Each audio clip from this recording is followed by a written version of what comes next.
Okay, welcome back. So we just found out that after the seventh seal, I'm sorry, after the seventh trumpet, there's a war in heaven.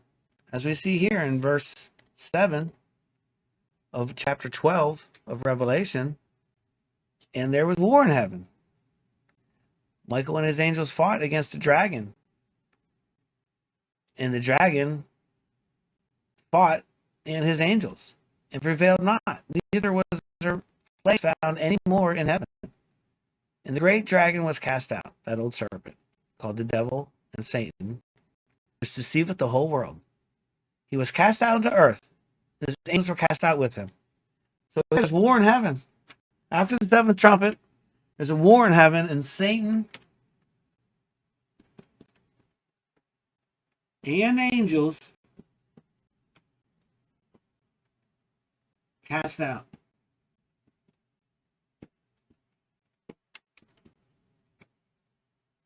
Cast out of heaven.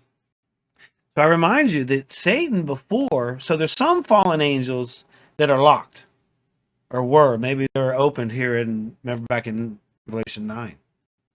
But there's some angels that are locked here on earth that could never leave. Those are the fallen angels from way back. Satan, however, could go back and forth. Remember, he came to Job, or and he went to God right in his throne room. But here we see in chapter 12 that after the seventh trumpet, that there's war in heaven, and Satan and his angels were cast out. So now, after the seventh trumpet, Satan here is on earth and stuck on earth. Okay? Are we going to see it? Is this something we can see? No. Satan is a fallen angel at this point, and we're not going to be able to see him.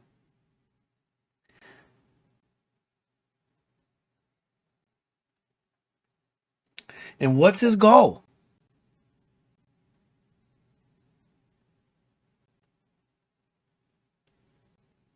What's his goal? So in verse 10 here, he says that his power, right? And I heard a loud voice saying in heaven, "Now is come salvation and strength in the kingdom of our God, in the power of his Christ. For the accuser of our brethren is cast down." So who's the accuser?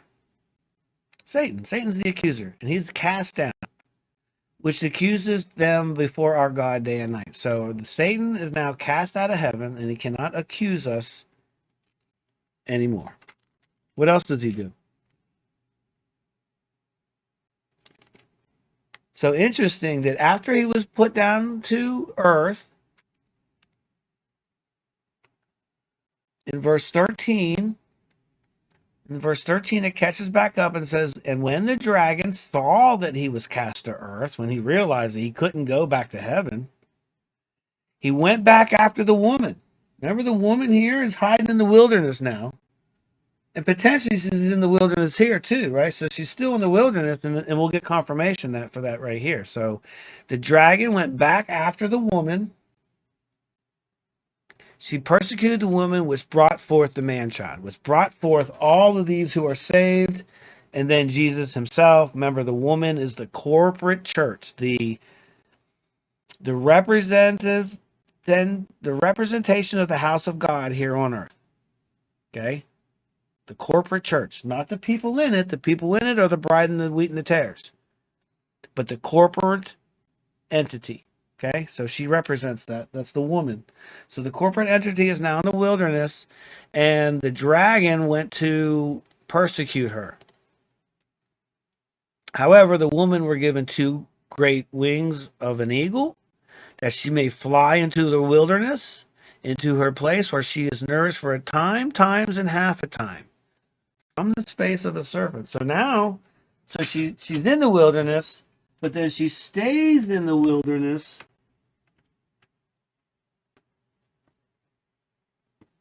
Okay, she stays in the wilderness for time, times, and half a time. Well, that's what that is. Three and a half. Time, times, and half a time.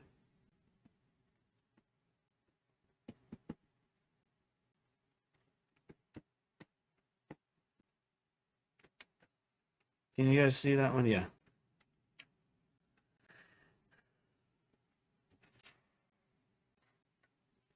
Okay, so she's in the wilderness for times, and half a time. Remember? Right here. Says that she was protected. The serpent cast water as a flood to hurt the woman. That she might be carried away, but the earth helped the woman. You know what I'm saying? So she was protected.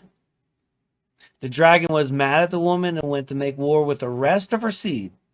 So the dragon now, who's the rest of her seed that's left?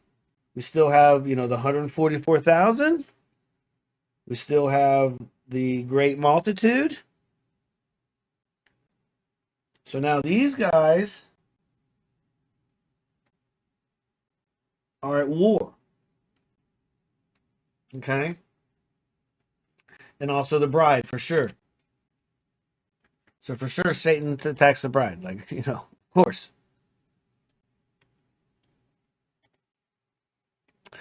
Okay, so in Revelation 13, what we see here is so the beast was thrown to earth. Satan was thrown to earth, sorry. The dragon, got to be sort of specific here. The dragon, Satan, was thrown out of heaven. But again, we can't see him. We can't see his angels. But what we can see is if he picks a person and begins to, control that person. And by the way, it's not like that. Okay, so what it says here is he's standing on the side of the sea. Okay, the sea sort of represents, think of it like a sea of souls. Like this is just everybody that's alive. He's looking upon the whole sea of everyone. Okay, and he's looking, and he looks, and it's like, oh my gosh, one person rises up that Satan can use, and that ends up being the beast. So one of these people in this sea of souls rises up because Satan kind of picks out who he wants because he already sees that he's already halfway satanic anyways, right? So he grabs that person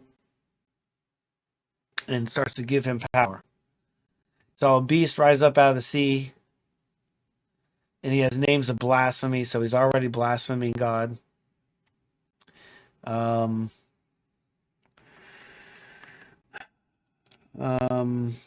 Says that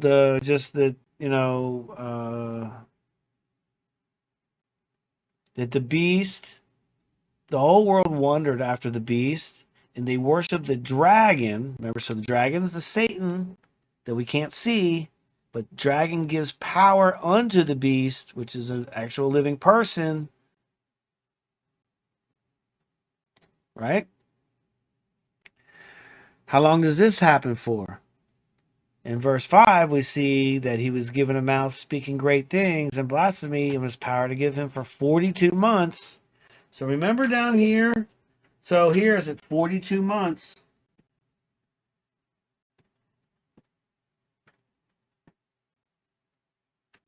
$42 months is also 3.5. So he's given power for 42 months for this entire time.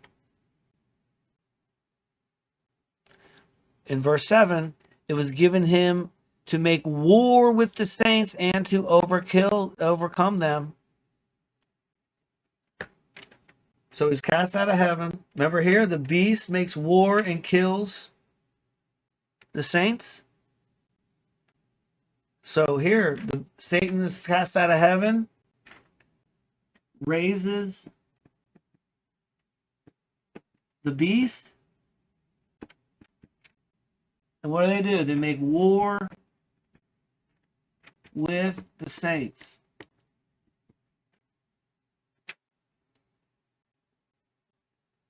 Right? For 42 months. Once again, this is Satan now with his angels, and they're making war with the saints, so they're fighting these guys with spiritual attacks now. Remember over here, they couldn't touch them. They said you're not allowed to touch the ones with the seal. But here, Satan comes and actually attacks these guys. This is a real war with Satan's army, war with saints. So this is a real war here. Real life and spiritual, maybe. Could be like complete devastation. Real life war and the sealed here. So war with the saints is maybe like real life war between army of God, between army of God and army of Satan.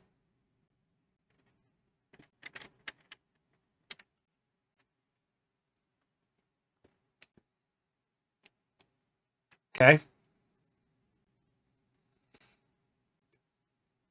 And like part of this is like you can't buy and sell like without the mark of the beast and stuff like that. So like that's part of the war.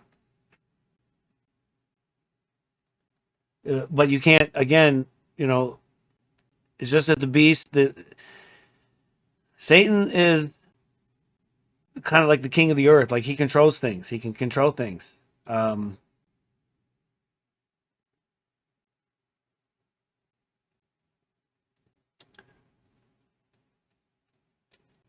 he can, he controls people. And he raises up the beast.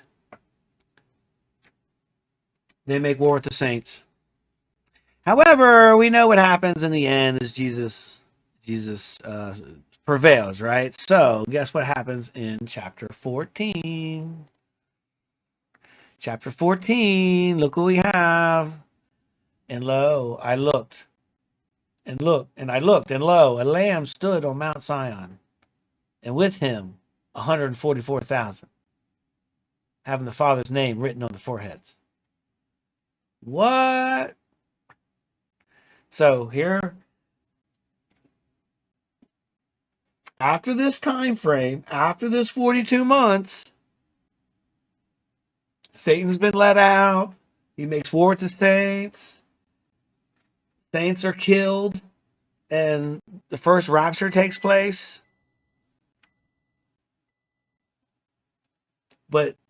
And by the way, and then what we see here, guess what we see here?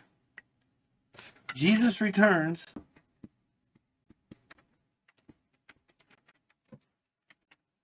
with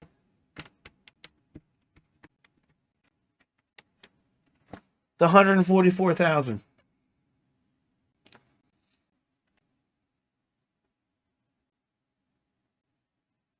Folks, bombshell here.